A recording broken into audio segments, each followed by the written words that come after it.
तो चलिए आज हम वीडियो 2 स्टार्ट करते हैं from fibres to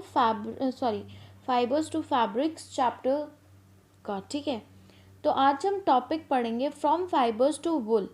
from fibres to wool मतलब फाइबर्स से वुल तक का सफ़र, उसके बारे में हम पढ़ेंगे। किस तरह फाइबर जो होता है उसको वुल में कन्वर्ट किया जाता है।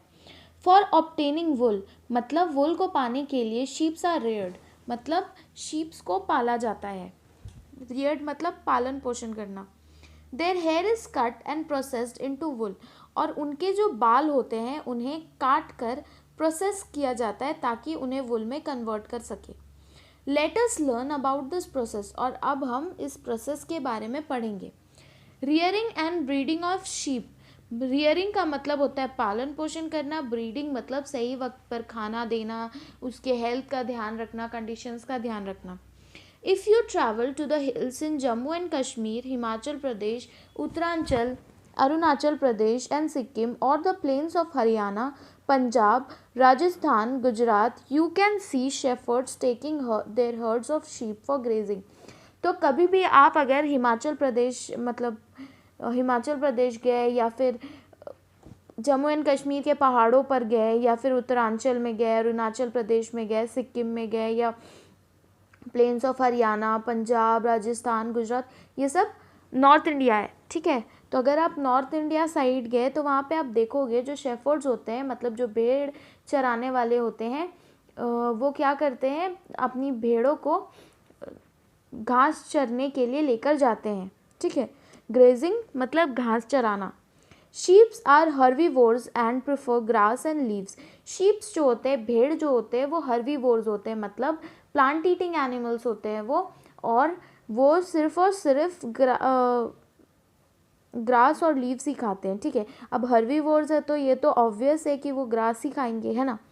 Apart from grazing, sheep rearers also feed them on a mixture of pulses, corn, jowar, oil cakes and minerals. तो वो सिर्फ उन्हें घास नहीं खिलाते, और भी कुछ खिलाते हैं। क्या खिलाते हैं, वो क्या करते हैं, पल्सेस, कॉर्न, पल्सेस मतलब दाल, कॉर्न मतलब मकई, ज्वार, ऑयल केक्स मतलब जो सीड्स होता है, मतलब जब हम ऑयल्स को सीड से निकाल देते हैं तो जो मटेरियल बच जाता है उसको, ठीक है, उसको मिला देते हैं और कुछ मिनरल्स मिला देते हैं और उन्हें खाने के लिए दे देते हैं। ठीक है, in winter sheeps are kept indoors, मतलब ठंडे के दिन में, जाड़े के मौसम में शीप जो होते हैं, भेड़ जो होती है, उन्हें इंडोर्स में रखा जाता है, मतलब उन्हें घर के अंदर रखा जाता है। And fade on leaves, grains and dry fodder, और उन्हें क्या खिलाया जाता है, पत्ते खिलाया जाता है, ग्रेन्स खिलाया जाता है और ड्राई फॉडर खिलाया जाता है। ड्राई फॉडर मतलब सूखा चारा। Sheeps are reared in many parts of our country for wool.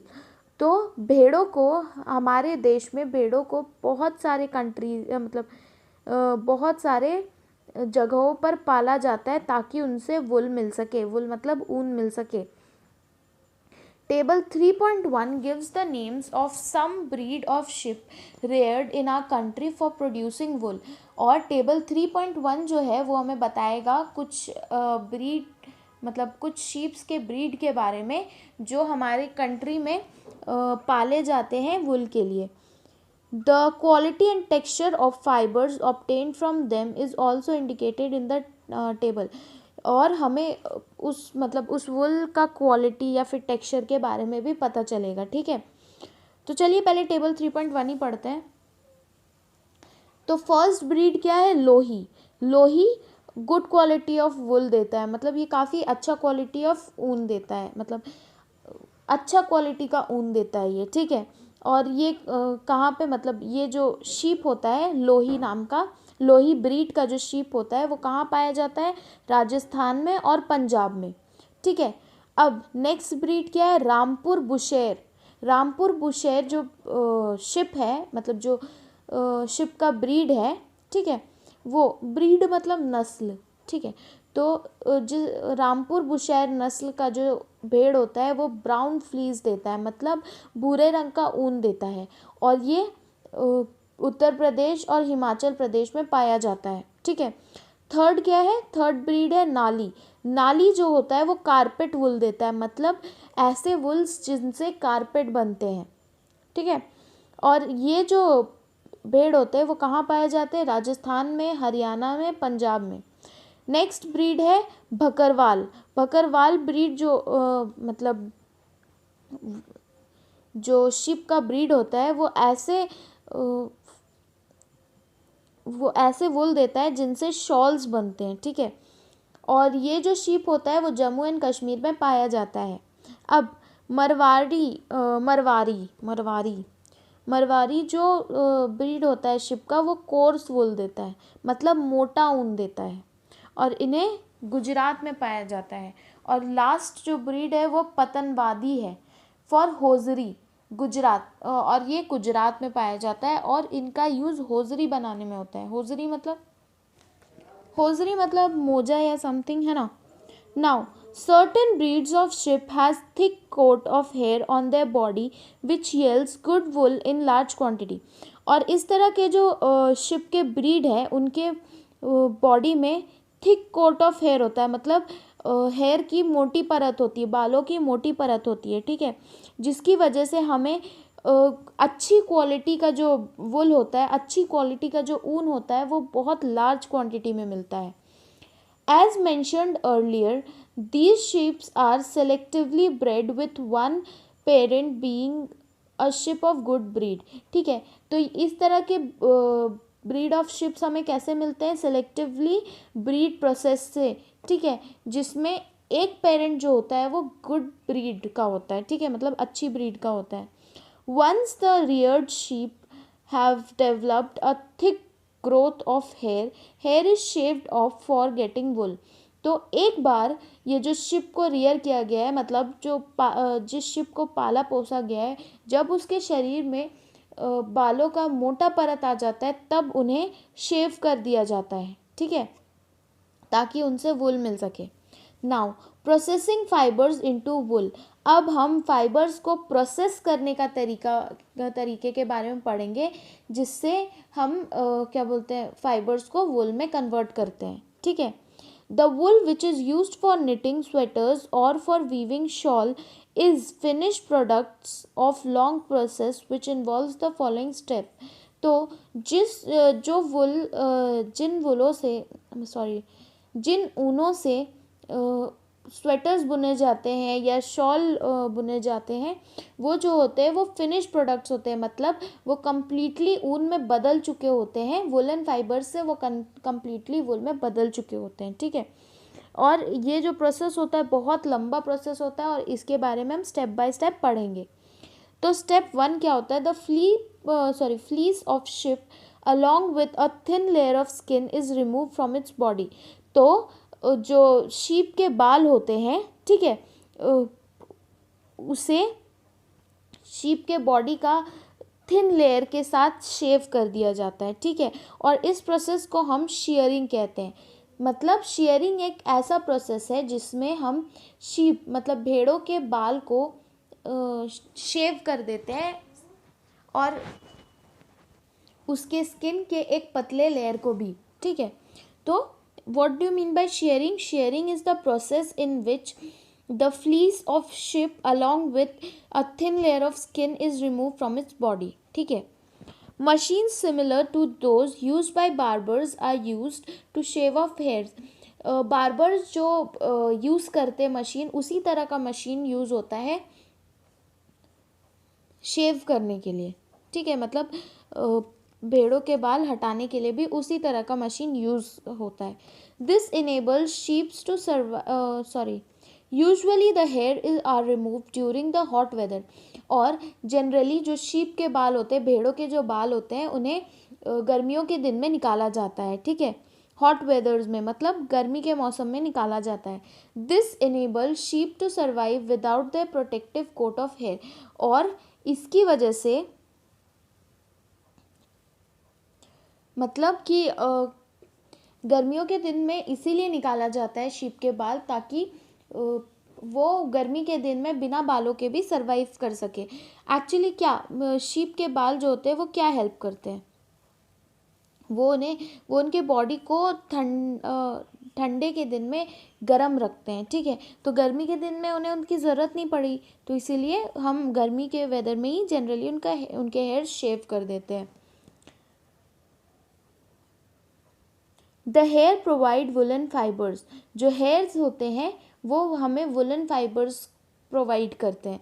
Woollen fibres are then process to obtain woollen yarn, और उसके बाद जो वुलन फाइबर्स होते हैं उन्हें हम प्रोसेस करते हैं ताकि हमें वुलन यार्न मिल सके। यार्न मतलब धागा, ऊन का धागा मिल सके। Shearing does not hurt the sheep just as it does not hurt when you get a haircut or your father shaves his beard।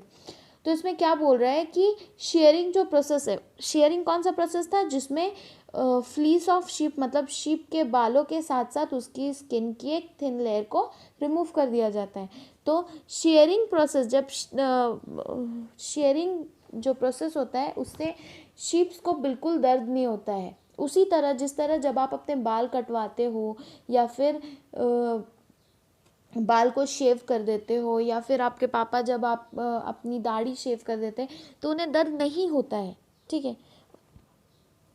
उसी तरह से शीप्स जो होते हैं उन्हें भी दर्द नहीं होता है। क्या आपको पता है ऐसा क्यों होता है? The upper most layer of the skin is dead, मतलब जो स्किन का जो सबसे ऊपरी पार्ट होता है जिसमें बाल उगे हुए रहते हैं वो डेड स्किन होती है, ठीक है। जिसकी वजह से जब हम हेयर हटाते हैं तो वो स्किन भी हटती है, तो हमें दर्द नहीं होता है। Step 2, the sheared skin with hair is thoroughly washed in tanks to remove grease, dust, dirt. This is called scouring, ठीक है। तो अब जो स्किन मतलब जो sheared skin मतलब जो स्किन हमें मिली, मतलब जो स्किन शीप की जो स्किन जो निकाल दी गई जिसमें हेयर्स थे, ठीक है, उन्हें अच्छी तरह से टैंक्स में धोया जाता है ताकि उसके अंदर का ग्रीस, डस्ट, गंदगी ये सब हट जाए, और इस प्रोसेस को हम स्काउरिंग कहते हैं। Nowadays scouring is done by machine, ठीक है। आजकल के दिनों में स्काउरिंग जो होता है वो मशीन्स के द्वारा किया जाता है। पहले कैसे किया जाता था वो यहाँ पिक्चर में दिया हुआ है।